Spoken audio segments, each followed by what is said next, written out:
Carol Burnett built one of the most influential careers in the history of American entertainment through her groundbreaking variety series, The Carol Burnett Show, which aired on CBS from 1967 to 1978. At a time when television comedy was almost entirely dominated by male hosts, Burnett became the first woman to headline a long-running variety show on a major network, fundamentally redefining what was possible for women both in front of the camera and behind it. That achievement alone would secure her legacy. But what she built over 11 seasons went far beyond a single milestone. The show quickly became a cultural institution. Unlike many variety programs of its era, it blended sketch comedy, musical numbers, sharp film parody, and unscripted moments into a warm, unpredictable format that felt genuinely alive. Burnett's natural charm, emotional openness, and fearless physical comedy set the tone for everything the series did. She was equally comfortable delivering broad slapstick as she was performing subtle, character-driven work, a range that gave the show an unusually wide appeal and kept it fresh season after season. One of the program's most beloved defining features was its ensemble cast, which included Harvey Korman, Vicki Lawrence, Tim Conway, and Lyle Waggoner. Burnett encouraged collaboration and spontaneity at every turn, often allowing actors to break character or improvise when something unexpected happened in rehearsal or during taping. Rather than hiding mistakes, the show embraced them, turning genuine surprise into genuine laughter that audiences could feel was honest. This approach helped distinguish the series from the more rigidly scripted comedy that surrounded it in prime time. Burnett herself became famous for an extraordinary range of characters and sketches.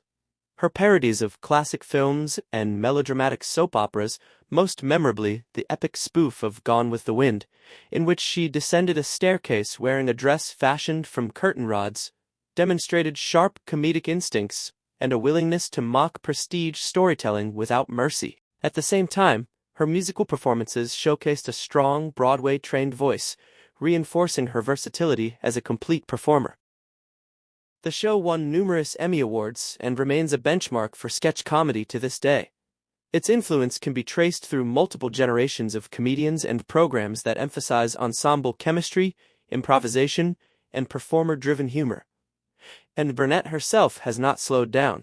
At 92, she has continued working, appearing in Season 2 of the Apple TV Plus series Palm Royale, and even guest starring opposite Gene Smart in Hacks. Parade. Most recently, the UCLA alum announced 2 major gifts to her alma mater: an endowment establishing a scholarship at the UCLA School of Theater, Film and Television, along with a donation of more than 140 industry awards and honors she has accumulated over her 7-decade career. Variety, that is the kind of woman we are talking about. Someone who, even in her 90s, is still shaping the entertainment industry and investing in its future. However, according to multiple sources and Burnett's own memoirs, the relationships behind the scenes of The Carol Burnett Show were not always smooth.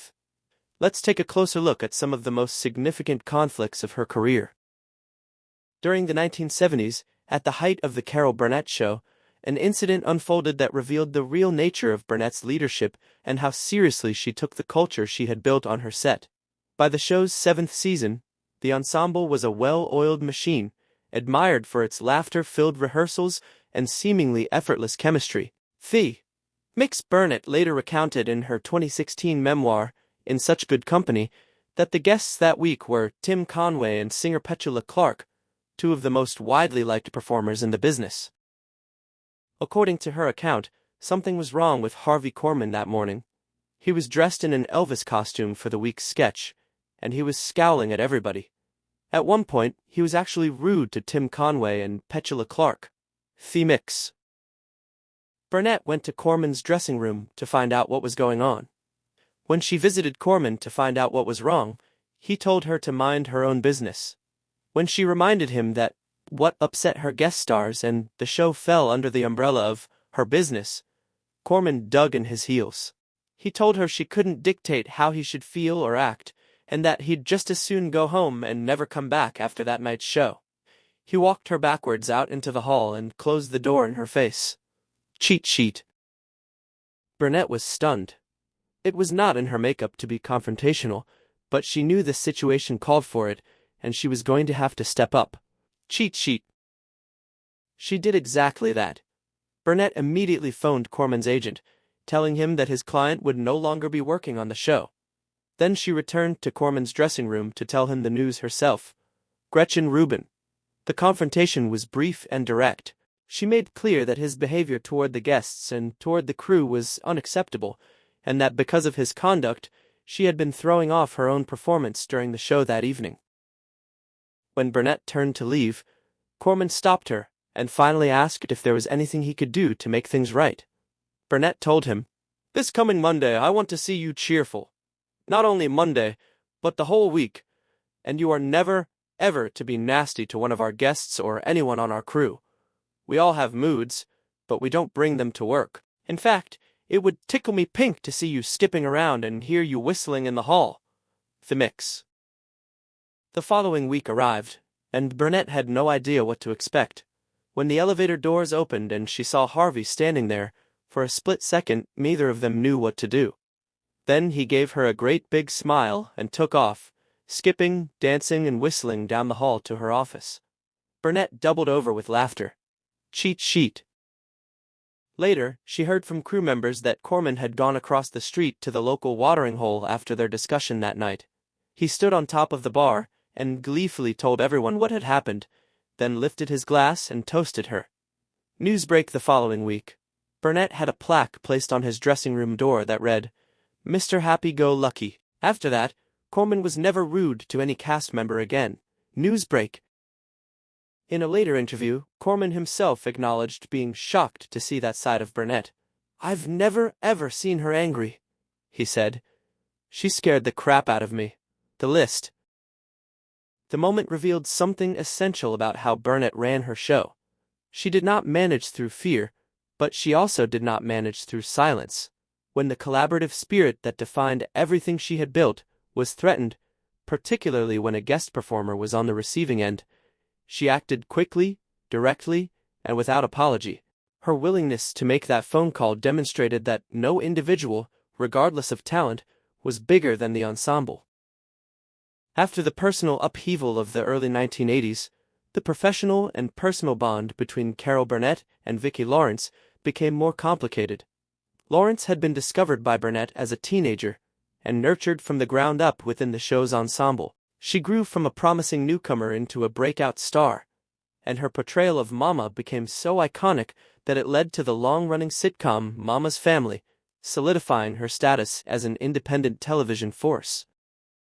For years, their relationship appeared both professionally fruitful and personally affectionate, almost familial. However, the early 1980s brought significant turbulence.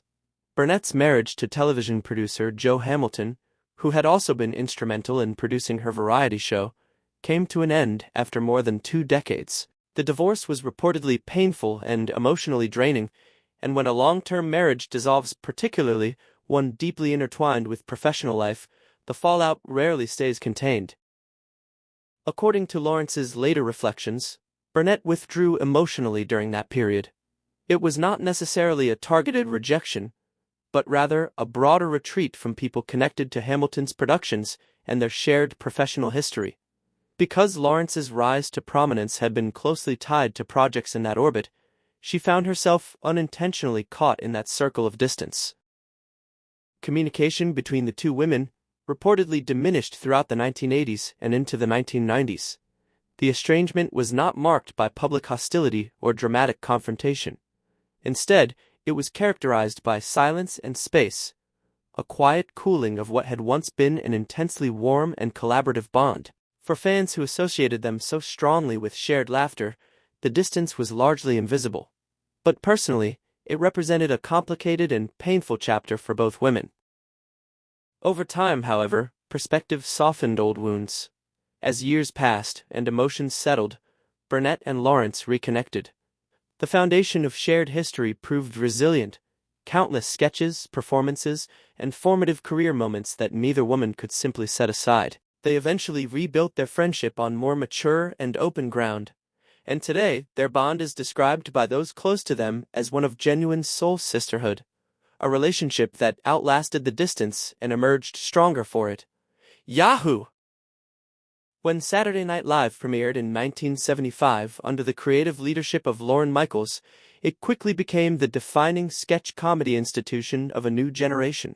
But long before SNL reshaped late-night television, Carol Burnett had already proven that sketch comedy could anchor prime time. With her variety show, she helped establish the ensemble format, the live audience spontaneity, and the character-driven parody that would influence countless performers for decades to come.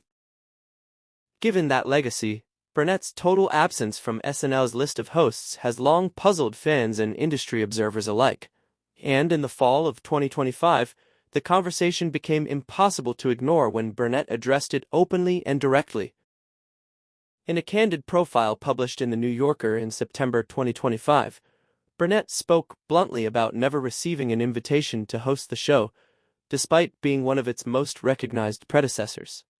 "I don't know what I did to upset that man," she told the publication, referring to Lorne Michaels. She then turned to her interviewer and asked pointedly, "Do you think it's misogynistic?" The Daily Beast. Michaels declined to comment on Burnett specifically, but the New Yorker profile noted that he has historically used the phrase, "to Carol Burnett," to describe sketches he felt were wrong for his show. Original SNL writers confirmed that her name had essentially become shorthand for everything the program was trying to avoid in its early years. The Daily Beast. Michaels himself acknowledged the intentional distance in a separate interview, saying, "Carol Burnett was Broadway. We were rock and roll. Their sketches were about alcoholism, divorce, life in the suburbs, middle-aged stuff. I wanted us writing about our stuff." Cracked. The irony is not lost on those who have followed both institutions. Burnett is a beacon for many of the performers who built their careers on SNL. When Amy Poehler presented Burnett with a Lifetime Achievement Award at Variety's Power of Women event, Poehler stood at the podium and said, "I wanted to thank my mother, the mother. SNL owes everything to you. Parade." Burnett appeared on the show just once briefly, in 1985, after host Harry Anderson shouted her out during a segment. The AV Club. That brief cameo remains her only appearance in the show's 5-decade run.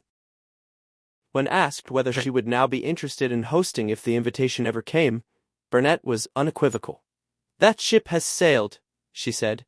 "Parade at 92, she has moved on and her career continues regardless."